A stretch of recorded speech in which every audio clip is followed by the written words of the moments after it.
sawah. Kon gawe dhewe kang malah suwene. Nyi? Iya, Pakne. Iki lho akeh nang mburi. Kene wedange. Mengkon gawe dhewe kang kok suwene. Aku ki ngelak. Pakne. Saiki anake nang ndi iki anake kok tak sawang-sawang ketesuk mau kok ora ketok. Mau anake pamit lagi nang ngawas dari muni arep golek apa ngono mau. Ning jebul penemumu ki ya kleru penemu. Lah kok kleru to piye, Pakne? Lah mbiyen ki rak kowe karo aku ngopani Joko Daya ki rak karepe terus men ketularan di anak. Nggo pancingan ning nyatane ya ora di anak. Lah piye to, Pakne? Lah aku ki tumrape sawah ki ya wis subur lho.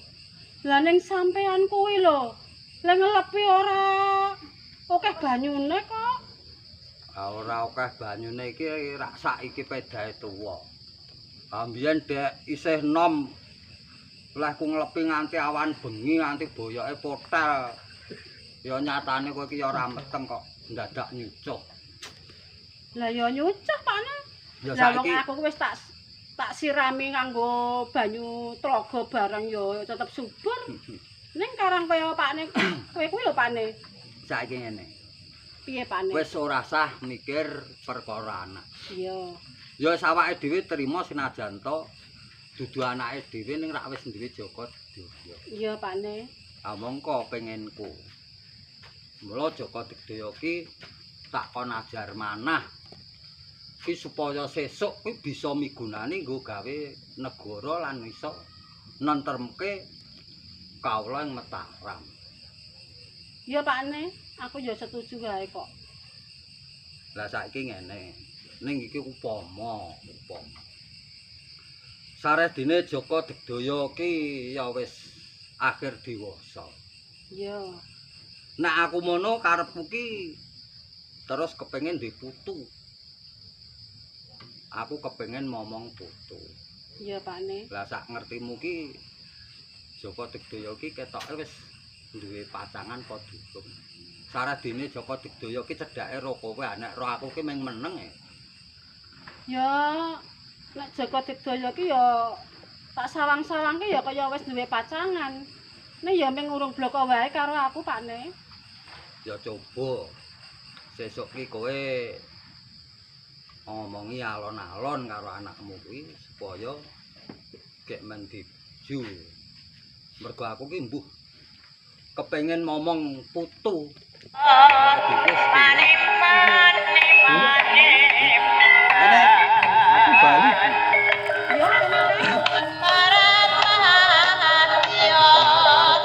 Ya diarep-arep karo bapakmu barang. Kok kaya rame ku lembek apa to? Iki mau. Jane aku karo ibumu yang menggung rak ya wis kumpul. Ya karepku kowe kuwi sares dine wis akhir dhewe. Ya wis wangun mengku jejere wanita rak ya ngono to. Iya, Pakne. Lah karepku kowe iki gek duwe bojo. Terus supaya aku ki enggal-enggal bisa ngudang putu. Iya ngono lho, Le. Ki bapakmu ki selak kepengin duwe putu. Karepe iki kowe ki wis duwe pacangan apa urung to, Le, sakjane ki? Ngene yo Rama kan. Tenane iki nek perkara kuwi iki kok kaya geseh saka gegayuhane Rama lan Ibu nalika semono. Aku diulang Aji Jaya Kawijayan sak piturute supaya aku ajar manah saben dina aku ana ing alas. Ki nalika semono Rama rak ngendika supaya aku besok yen aku wis akhir dewasa bisa migunani tumrap negara ngono. Nek perkara bojo ki kok kaya durung mikir, Pak. Dalanan apa meneh? Aku ki durung duwe wewengan bocah wadon sing mestine ki dadi telenging atiku, Pak. Joko Daya. Pancen gegayuane ramamu ya akeh. Kuwi pancen kowe tak welek Aji Jaya Kawijayan ngelmu kauripan.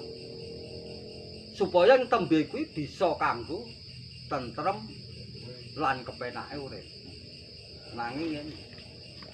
Sing jenenge wong kuwi yen arep genep uripe kuwi ya kudu duwe bojo. Kudu bebrayan agung supaya tentrem kaya aku ro mbokmu iki. Iya lho, Le. Luwih apik becik. Ki nek wis duwe bojo, iso tentrem uripe lho, Le. Tenan lho. Ngene ya Rama Karep. Yen aku percaya sing jeneng jodoh kuwi peparing Gusti Yang Akur Jagat. Senajan aku ora golek nanging sesuk aku bakal tinemu marang jodoh. Ning wektu dina iki aku kepengin aku bisa nutuke nggonku ajar manah. Kala mangsa aku nang sawah, aku nyoba manah kidang manah. Ning ngene Rama. Kok durung bisa kaya sing diparingke bapa. Yen bapa kayan manah kidang, yen sing kepengin dipanah nggon sirah, kena nggon sirah. Nanging kok aku durung iki kepiye to, Rama? Mbok coba kabeh piwulange bapa iki diparingi aku supaya aku ndang bisa wasis tenan ngono. Dadi ngene, Joko. Sing jenenge manah kuwi ora mung ngemungke aka utawa karosan. Nanging kudu akal. Mula tembunge jemparing. Jem kuwi temanjem ana ing ati, paring muhung mangaspi marang dayaning panguwasa. Mula titik sing wong manah kuwi mau yen atine kuwi bisa tentrem, temanjem banjur mikir mung sawiji endi sing dituju. Kuwi engko mesti pener. Dadi ora kok mengelat gendhewa terus diculke, kudu pikirane ayem. Aning kowe kuwi rumangsaku.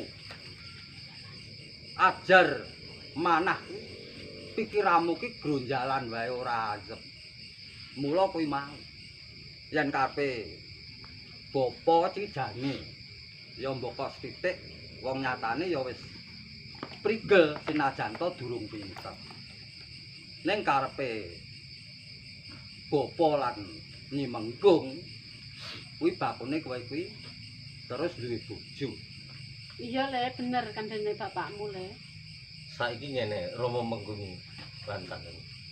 Kabeh ngendikane Rama lan iku bakal ndak sandi. Ning aku kepengin buntaske nggonku ajar manah. Mula saiki ngene Rama. Wektu dina iki aku njaluk pamit. Aku bakal nubono ing alas, bakal golek satu kewan supaya patitis nggonku. Manah ya Bapak.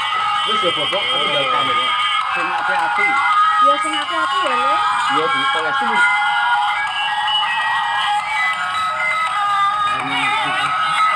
Sing jane pikiranku iki kabeh rembugan iki paling ya aku ki ora ana gathuke. Nyatane nek aku sing kandha Joko Digdaya ya tetep ora gelem. Ya saiki aku tak nang sawah.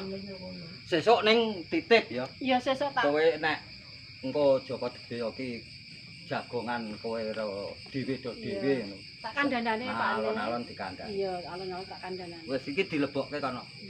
Yo, ngati-ati Pak Le. Tak nang alase ya. Yo.